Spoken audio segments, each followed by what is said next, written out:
Dear colleagues, we start our work and we give floor to the Principal Deputy Chief Monitor, Mr. Alexander Hook.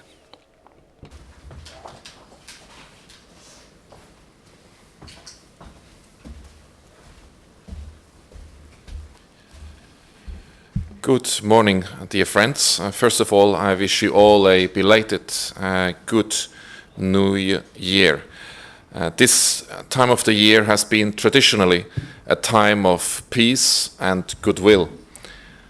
We have all heard the stories of British and German soldiers who put down their guns on Christmas Day in the middle of the First World War.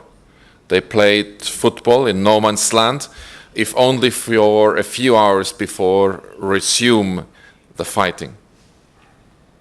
In Donbass over the past 3 weeks, however, it seems those men in uniform calling the shots and those men in uniform firing the shots were truly unaware of Christmas. On Orthodox Christmas Day, on 7th of January, our monitors recorded ceasefire violations in all known hotspots. Positioned between government-controlled Pishevik and Hnutove, for example, they heard 40 explosions assessed as impacts of automatic grenade launchers rounds, 2 airbursts, heavy machine gun and small arms fire, and 56 undetermined explosions. The week from 19th to 25th December was in particularly one of the most violent we have seen in a long time. Compared to the previous week, our monitors recorded a 250% increase in the use of Minsk-proscribed weapons, namely tanks, mortars, artillery, and multiple launch rocket systems. They did in fact record at least 3,374 explosions from such weapons. The following week saw a significant drop in violence, with the SMM recording 121 explosions from Minsk-proscribed weapons. The next week, from 2nd to 8th January, saw the number rise again to 336. Approximately half of all ceasefire violations occurred in the areas southeast and east of Svetlodarsk, with the remainder largely taking place in 4 other hotspots, areas east and northeast of Mariupol, the western and northern outskirts of Horlivka, the Avdiivka-Yasinovata-Donetsk airport triangle, and the western Luhansk region. Dear friends, this violence is taking place in a complex and indeed murky political environment. There are many factors at play, some of which I don't pretend to fully understand. We in the SMM, however, have been on the ground in Donbass from the very beginning, even before hostilities began. After almost 3 years, we have learned some harsh, immutable lessons.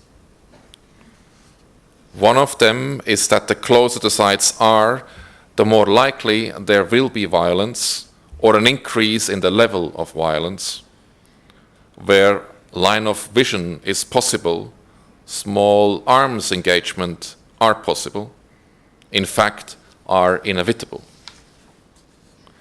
Another lesson we learned is that once started, it quickly ratchets up Kalashnikovs initially, then rocket-propelled grenade launchers, followed by mortars, artillery, and all the way up to multiple launch rocket systems. And then there is forward movement. And there are inevitably new minefields, with the sites laying mines along the flanks of their new positions, including in areas where civilians cross the contact line. I can remember when the areas around Pavlopil and Pikuzi, formerly Komiternove, were calm. Then suddenly, armed men with weapons repositioned themselves, and other armed men with weapons repositioned themselves in response. That was in December 2015, and since then, those areas northeast of Mariupol have been engulfed in violence. We have seen this pattern repeated in numerous places along the contact line. Now, somebody somewhere may rejoice thinking that a checkpoint 50 meters further along a country road gives some sort of tactical advantage. I imagine men in uniform looking at maps justify it in these terms. But the reality on the ground is still stalemate. The only difference is the line is closer to someone else's house or kindergarten or hospital. And of course, it is very violent, with artillery rounds and mortars and bullets hitting that house and kindergarten and hospital.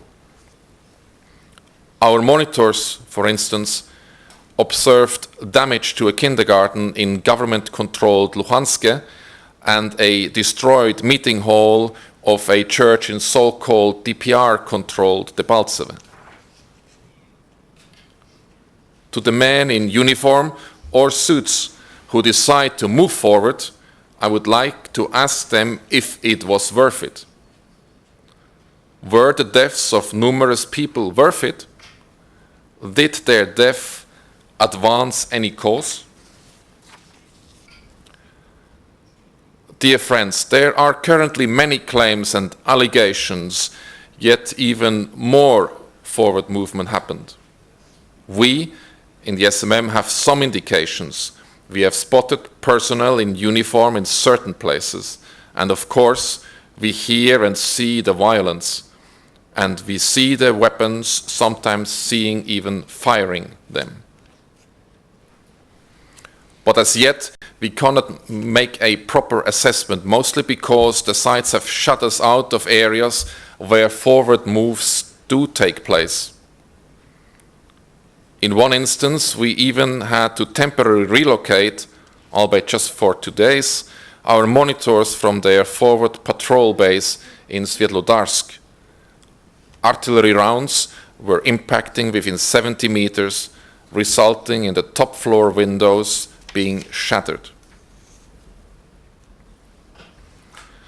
With the patrols on the ground facing movement restrictions, our unmanned aerial vehicles and cameras have been instrumental in monitoring the violations. One of our UAVs over so-called DPR-controlled Novohorivka, about 3 kilometers northeast of Debaltseve, for example, spotted the following. What you can see here on this video is a battery of 5 self-propelled howitzers, all in violations of Minsk agreements, firing in the direction of Svetlodarsk.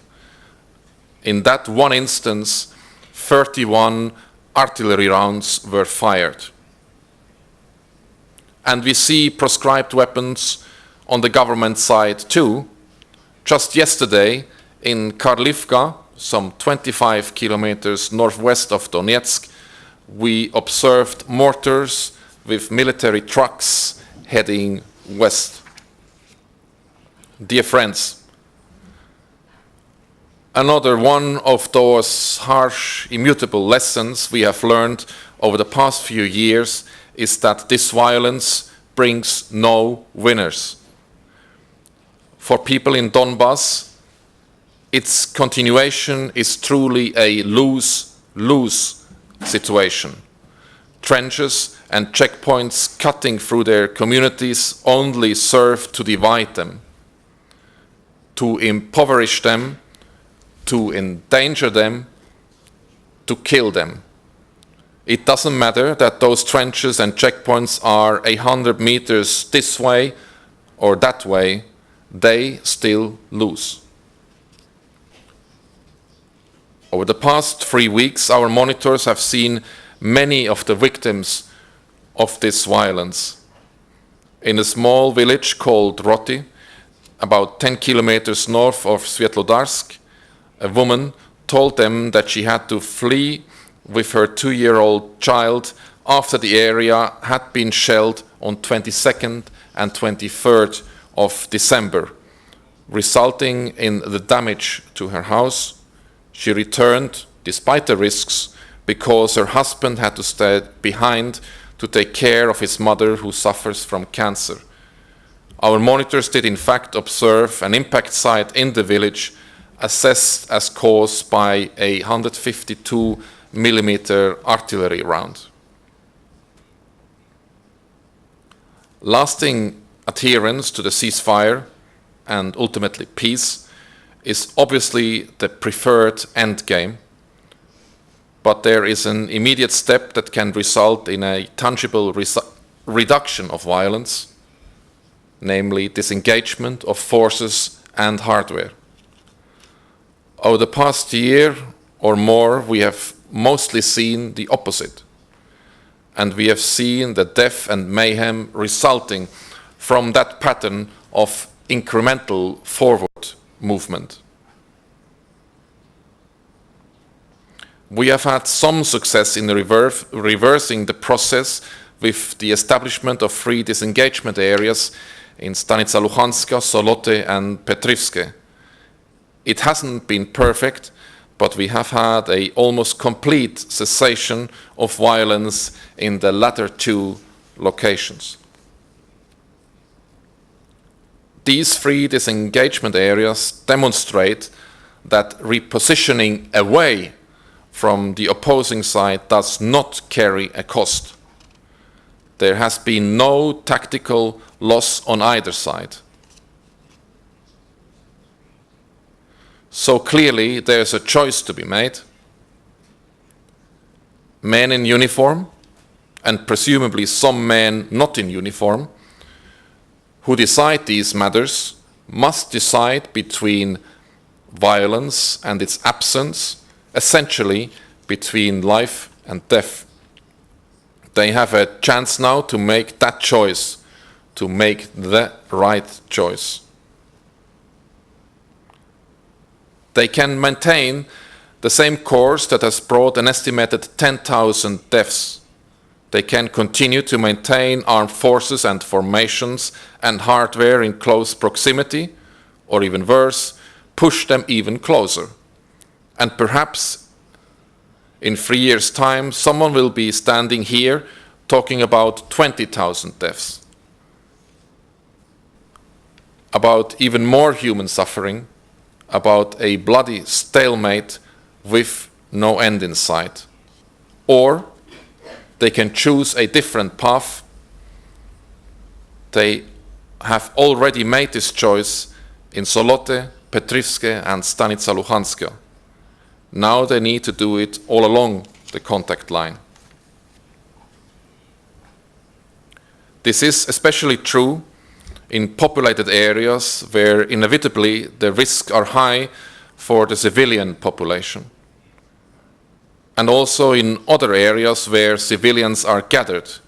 Here, I'm thinking in particular of the 5 entry-exit checkpoints where 25,000 people cross the contact line every day.